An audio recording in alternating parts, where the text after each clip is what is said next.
राधे राधे दोस्तों, आपका स्वागत है हमारे यूट्यूब चैनल में। मेरे प्यारे नंदलाला, आज हम आपको 5 कहानियाँ सुनाने जा रहे हैं। सबसे पहले गजानन जी की, विष्णु भगवान की, तुलसी माता की और लक्ष्मी संवाद और शनिवार की कहानी सुनाने जा रही हूँ। सबसे पहले गजानन जी की कहानी सुनाऊंगी। हम कथा शुरू करते हैं।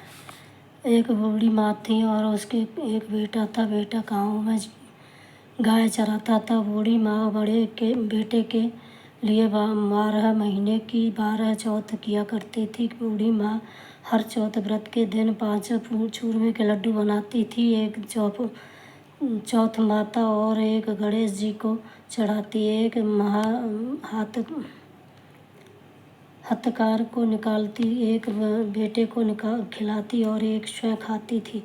बेटे को किसी ने भड़का दिया कि तुम्हारी माँ तो चौथ माता के गणेश जी के नाम के चूरमे के लड्डू बनाकर खाती है और तुम्हें ठंडी वासी देती है। इस पर बेटा बोला कि माँ, मैं तो ठंडी वासी खाकर गाय चरा कर लाता हूँ और तुम चूरमा बनाकर खाती हो। अतः तो या तो मेरे को छोड़ दे या तो गणेश जी को छोड़ दे। तब बूढ़ी माँ ने कहा, बेटा, मैं तो तेरे लिए ही गणेश जी का व्रत रखती हूँ और इसे नहीं छोड़ सकती। इस पर बेटा विदेश जाने लगा तो माँ ने कहा कि बेटा विदेश तो जा रहा है, ये आखा ले जा। तेरे ऊपर कोई संकट आएगा तो गणेश जी का नाम लेकर इसको दूर पूर देना और संकट से टल जाएगा।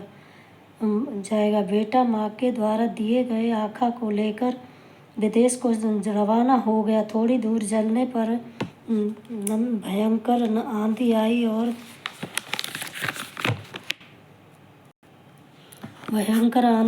और कहीं से भी रास्ता नहीं था। तब बेटे ने आखा पूर कर कहा कि हे गणेश जी, तू सच्चे हैं तो रास्ता बना देना। इतने में ही नदी में रास्ता बन गया। आगे बढ़ने पर भयंकर जंगल में रास्ता भटक गया। तब आखा पूर कर गणेश जी का नाम लेकर तो वह रास्ते से आगे बढ़ गया। उस रास्ते से एक राजा की नगरी में पहुंचा। वहां का राजा एक आदमी को अपने हाव में चिनवाता था। तब उसका हाव पकता तो उसने देखा कि एक विधवा माँ आटा पीस रही थी और रो रही थी। तब उसने पूछा कि माँ, क्यों रो रही हो? तब वह बोली कि बेटे, मेरे एक ही तो बेटा है और उसकी भी कल राजा ने आवाह में, यानी कि जिसमें मटके पकते हैं, उसमें बलि दे रहा है। तब उसने कहा कि माँ, घबराओ मत, तेरे बेटे के बजाय मुझे भेज देना। मुझे भर पेट खाना खिला देना। और वे सब खाकर सो गए। विधवा माँ सोचती रही कि दूसरे के बेटे को कैसे भेजूं। जब राजा के आदमी आए तो माँ ने रोते हुए उसकी तरफ इशारा कर दिया। वह भी राजा के आदमियों के साथ उठकर चल दिया। जब राजा के आदमी उसे हाव में चुनने लगे तो वह आखा पूर कर जल का कलश भरकर बैठ गया और बोला कि हे गणेश जी, यह संकट तू ही मिटेगा। इतने में ही हाव पकड़ कर तैयार हो गया। राजा के पास आकर बोले कि राजा जी, महीने भर में पकने वाला हाव एक ही दिन में ही पककर तैयार हो गया है। इस बात को राजा भी देखने आया। जब राजा के आदमी आवा के कलशों को उतारने लगे तो अंदर से एक आवाज़ आई कि धीरे धीरे उतारो, अंदर मैं हूँ। राजा के आदमियों को बड़ा आश्चर्य हुआ कि इसमें से आज तक कोई नहीं बोला, आज कौन भूत जिंद बोल रहा है। तब उसने कहा कि मैं वही आदमी हूँ जिसे तुमने अभाव में चुना था। उन्होंने अभाव खोलकर देखा तो आदमी बैठा हुआ था तथा हरे हरे ज्वारे उग रहे थे। राजा ने उसे पूछा कि तुम कैसे बच गए? तब उसने कहा कि मेरी माँ गणेश जी का व्रत करती है और चौथ माता की कृपा से, गणेश जी की कृपा से आज मैं बच गया। राजा ने उसकी परीक्षा ली, कहा कि तुम घोड़े पर तुम और दूसरे घोड़े पर मैं बैठकर जाऊंगा, तुम्हारे हाथ में पैरों में जंजीर बांध दी जाएगी। तब गणेश जी तुम्हारी सच्चे भक्त हैं, तुम सच्चे भक्त हो तो उसके पूरी इच्छा हो जाएगी। गणेश जी तू ही लाज रखना। इतने में ही उसके हाथ पैर में बंधी जंजीरें राजा के हाथ पैर में बंध गईं। राजा ने कहा तुम्हारी चौथ माता, तुम्हारे गणेश जी तुम्हारी सच्ची है, बहुत सच्चे हैं। राजा ने अपनी लड़की की शादी उसके साथ कर दी और बहुत सारा धन देकर, धन धान्य के साथ वह अपने गांव के पास में पहुंच गए तो लोग बाग उसकी बूढ़ी माँ के पास जाकर बोले कि तुम्हारा बेटा आ गया है, बहुत सारा धन लेकर आया और साथ में बहू लेकर आया। तब लोगों ने कहा कि माँ जाकर तो देखो, वास्तव में तुम्हारे बेटे बहू आ रहे हैं। तब बूढ़ी माँ ने जाकर कहा, देखा तो वास्तव में उसके बेटे बहू आ रहे थे। बेटा बहू दोनों माँ के पैरों में पड़ गए और दोनों ने आशीर्वाद लिया। गणेश जी ने जिस तरह से उस बुढ़िया की सारी इच्छाएं पूरी करी, वैसी सबकी करना, कहता सुनता की करना, सबके दुखों को हरना। बोल गजानन जी महाराज की जय। बोलिए विष्णु भगवान की जय, लक्ष्मी मैया की। अब हम आपको विष्णु भगवान की कथा सुनाते हैं। एक बार की बात है, एक बुढ़िया एक नगर में रहती थी। उसके एक बहू बेटे थे। बुढ़िया विष्णु भगवान का पूजन किया करती थी और एक दिन उसकी बहू जल भरने गई तो उसकी बहू को पड़ोसियों ने सिखा दिया और कहा, तेरी सास तो सोने के केले मनसती है और वह विष्णु भगवान का रात दिन पूजन करती है। इस प्रकार वह बहू घर आकर बोली सास से कि आप तो सोने के केले मनसती हो और केले का भगवान को भोग लगाती हो, विष्णु भगवान को भोग लगाती हो। तब बुढ़िया ने कहा कि ठीक है बेटी, मैं ये सोने के आजकल सोना महंगा है तो मैं ना इसको छोड़ दूँगी और मैं ना चांदी के केले से भगवान का भोग लगाऊंगी। तो उस बुढ़िया ने कहा अपनी बहू से। फिर वह बहू दूसरे दिन जल भरने गई तो फिर उसकी पड़ोसन ने बोला कि तेरी सास मान गई, अब तो नहीं सोने के केले मनसती है। हाँ मेरी सास मान गई और उसने आज चांदी के केले मंगाए हैं। ये राम, ये चांदी के केले भी तो कौन से सस्ती है, चांदी भी तो महंगी है। चांदी के केले मनसना, तेरे घर बर्बाद हो जाएगा, इसको कह देना जाके। ठीक है। जाके उस बहू ने फिर बोला सास से, ये सास माँ तो ये चांदी कौन सी सस्ती है जो तू चांदी के केले मनसती है। तब बहू सास बोली, ठीक है बहू बेटा, मैं ना चांदी के केले नहीं मनसूँगी, कल से मैं मिट्टी के केले मनस दूँगी। ठीक है। फिर तीसरे दिन बहू जल भरने गई तो पड़ोसन बोली, तेरी सास मान गई, अब तो नहीं चांदी के केले मनसे कि नहीं। तो ठीक है। तो फिर वो बोली कि मेरी सास ने आज मिट्टी के केले बनाए हैं और उनको ही मनसेगी विष्णु भगवान के लिए। तब बोली कि ले मिट्टी कौन सी तेरे सर पे होके नहीं आती क्या, तू सर पे लेके आती है, तू बोझ मरती है, इसलिए तू मिट्टी के भी नहीं करे। तब फिर वो बहू आई कि मिट्टी मेरे सर पे होके आती है माँ, मेरे सर में दर्द हो जाता है मिट्टी लाती हूँ तो, और ये केले वेले मनसना बंद कर दो, विष्णु भगवान की पूजा ही बंद कर दो। तब वो बुढ़िया दुखी होकर अपने उसका घर छोड़कर बुढ़िया और बुड्ढे दोनों घर से निकल गए और एक जंगल में जाके पीपल के पेड़ के नीचे जाके बैठ गए और पीपल के पेड़ के नीचे जाके बैठे और वो बहुत दुखी हुए, बहुत ज़्यादा दुखी हो रहे, भूखे प्यासे बेचारों ने कुछ नहीं खाया। तो वो विष्णु भगवान की सेवा करती थी, इसलिए उसने विष्णु भगवान को याद किया, हे विष्णु भगवान, मैंने आपकी सच्चे मन से पूजा की हो तो आज हमारी रक्षा करो, आज हम बेघर हो गए हैं, आज हम आपके पीपल के पेड़ के नीचे पड़े हैं, 2 दिन से हमने कुछ खाया नहीं है। तब विष्णु भगवान ने उस बुढ़िया माँ की पुकार सुनी तो विष्णु भगवान आए और उसकी रक्षा करी और उसके महल माड़ियाँ बना दिए, अच्छे अच्छे महल बना दिए और बहुत बड़ा नगर बसा दिया वहाँ पे। बुढ़िया बुड्ढा जगह तो देखा, वहाँ तो बहुत बड़ा नगर बसा हुआ है और वो तो बहुत बढ़िया महल में रह रहे थे और नौकर चाकर उनकी सेवा कर रहे थे। तब फिर विष्णु भगवान के बुढ़िया ने विष्णु भगवान का पूजन नहीं छोड़ा और विष्णु भगवान का पूजन करती रही। एक दिन की बात है, उसके बेटे के ऊपर बहुत मुसीबतें आ गई और उसने अपने बेटे से बोला, वो बेटे को याद करके रोने लगी बुढ़िया। तो एक दिन उसके बेटे की बहू बोली, देखो जी, जब से हमारे सास ससुर घर छोड़ के गए, हमारे ऊपर बहुत विपत्तियाँ आ रही हैं। आप सूप ले जाओ। गाँव में पहले ज़माने में सूप रखा करते थे, तो सूप बेचने के लिए उसने बोला, जाओ सूप बना के, अनाज फटकते हैं सूप से, और उस सूपों को जाके आप बेचो ताकि हमारा कुछ गुजारा हो जाएगा। उस बेटे ने हाँ करके और वह घर से निकल गया और जाके उसने विष्णु भगवान के चरणों में नमस्कार करके और वो निकल गया। फिर वो उसी नगर में पहुंचा जहाँ जिसकी माँ और उस बेटे के माँ और पिता रह रहे थे।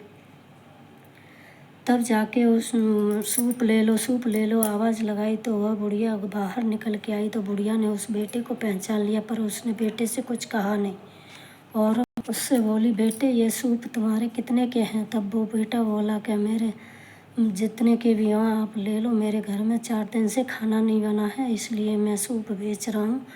मेरी पत्नी ने कहा था जाओ सूप बेच दो तो हमारे कुछ गुजारा हो जाएगा। उस बुढ़िया ने उसके सारे सूप ले लिए, सूप के बदले बहुत सारा धन दे दिया। तो उसमें उनका कुछ दिन समय अच्छे से गुजर गया। फिर दूसरे दिन फिर वो गए थे, फिर वही हाल हो गया। तब फिर फिर वो घूमने गए, सूप लेके बेचने गया। उसी नगर में पहुंचा जहाँ बुढ़िया रहती थी। बुढ़िया ने बोला कि आप फिर आ गए? कि हाँ माँ। तो ठीक है, तो मेरे यहाँ नौकरी कर लेगा? कहाँ कर लूँगा। फिर उसने कुछ दिन, उसके बेटे ने कुछ दिन नौकरी करी उसके घर में। फिर बोला,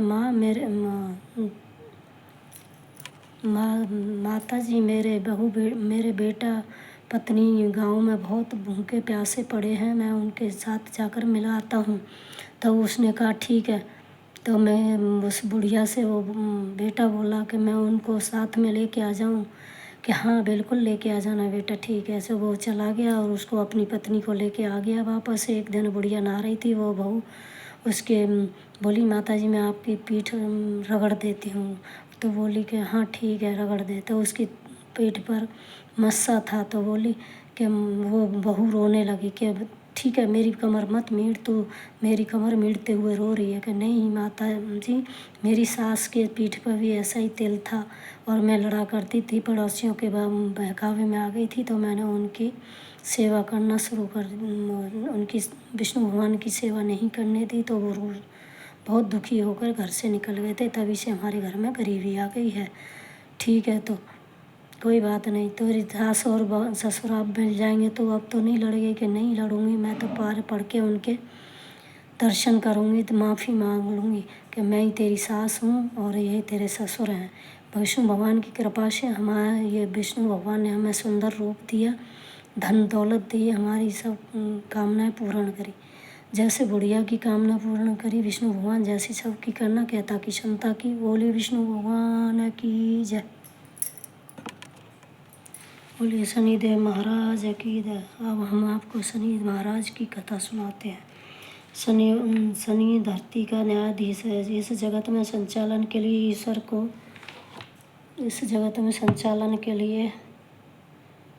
ईश्वर को अपने आप को अनेक अनंत शक्तियों के रूप में विभाजित किया है। सूर्य, चंद्रमा, मंगल, बुध, गुरु, शुक्र, शनि, राहु, केतु प्रभु की 9 शक्तियाँ हैं जो प्रत्येक मानव का प्राणी मात्र को उसके रूप कर्मानुसार उनका भाग्य निर्माण कर उसे सुख दुख देकर उनके अच्छे बुरे कर्मों का फल देती है, शनिदेव देते हैं। इनमें से 8वें न्यायाधीश और सर्वोच्च न्यायाधीश जिनका नाम शनि नियुक्त किया गया है।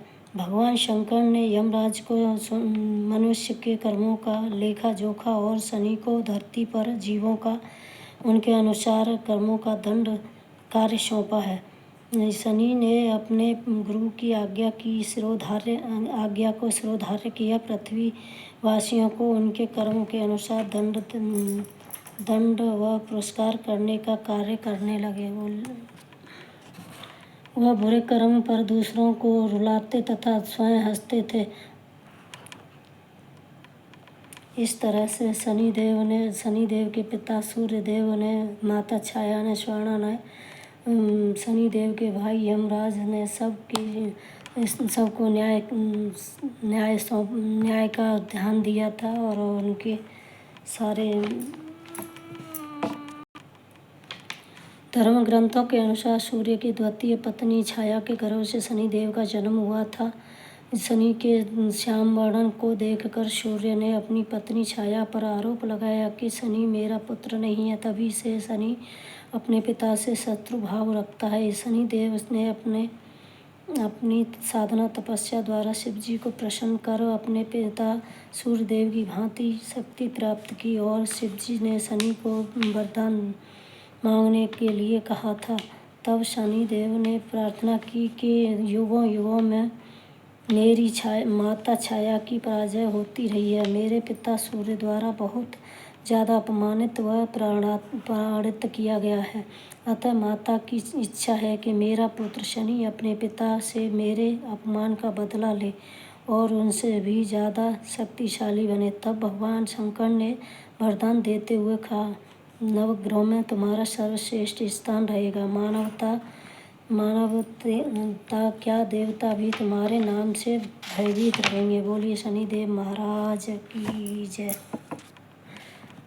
लक्ष्मी और शनि महाराज की कहानी। एक बार लक्ष्मी जी ने शनिदेव से प्रश्न किया है कि हे शनिदेव, मैं अपने प्रभाव से लोगों को धनवान बनाती हूँ और आप हैं कि उनका धन छीन भिखारी बना देते हो। आखिर आप ऐसा क्यों करते हो? लक्ष्मी जी का यह प्रश्न सुन शनिदेव ने उत्तर दिया, हे मातेश्वरी, इसमें मेरा कोई दोष नहीं है।